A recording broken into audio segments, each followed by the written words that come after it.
Hi, I'm Carlos. I look after strategic business initiatives at Biznex Consulting. Today we just wanted to share some insights in relation to diversification and also tackle some popular misconceptions around diversification.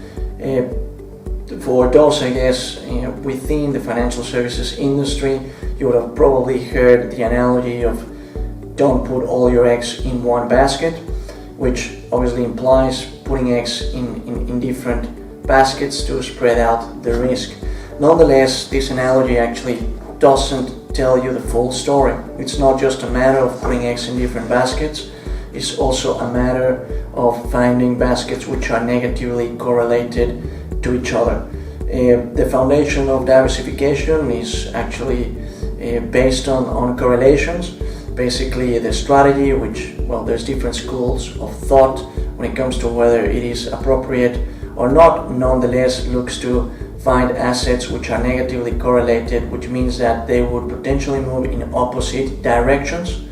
Having said that, this strategy is useful because you perhaps don't need to worry when it comes to timing the market, but it's controversial because you will be picking an asset which will potentially produce you positive returns, but as well on the other side you will have an asset which will potentially provide you negative returns as it will move in the opposite direction. Nonetheless, this will help you achieve the average.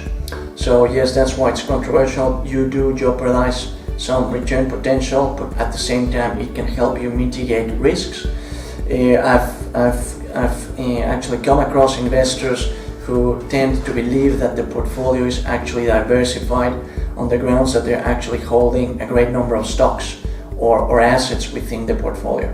And realistically, although they might have a great number of baskets, that might not perhaps be diversifying their portfolio as much.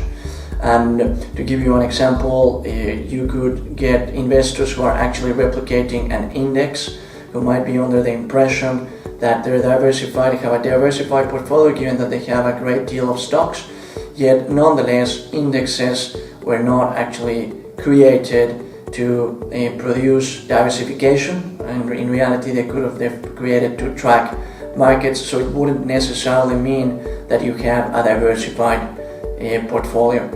Having said that, we also consider it is very important to actually keep in mind to consider risks as not just returns, and to assess performance on a risk-return basis. It is very common to come across investors who are very focused on returns, and they're actually boasting the returns they've actually achieved in prior years. Yet nonetheless, we also emphasize that it is of great importance when it comes to quantifying risk and actually measuring how your portfolio is tracking under a risk-return scale. Yet nonetheless, for that purpose, you would need to quantify volatility, which perhaps it's easier said than done, and it will depend on the resources that you might have at hand. Having said that, we prompt you to also place thorough consideration when it comes to risks, and when in doubt, please, we do recommend you to contact an expert for that purpose. Thanks so much for listening in. Hope our tips are coming handy or can potentially help you articulate diversification and its benefits to your clients, etc. And stay tuned, we will put more material via this channel. If you have any insights, please do contact us. We would love to hear your thoughts. Thanks so much.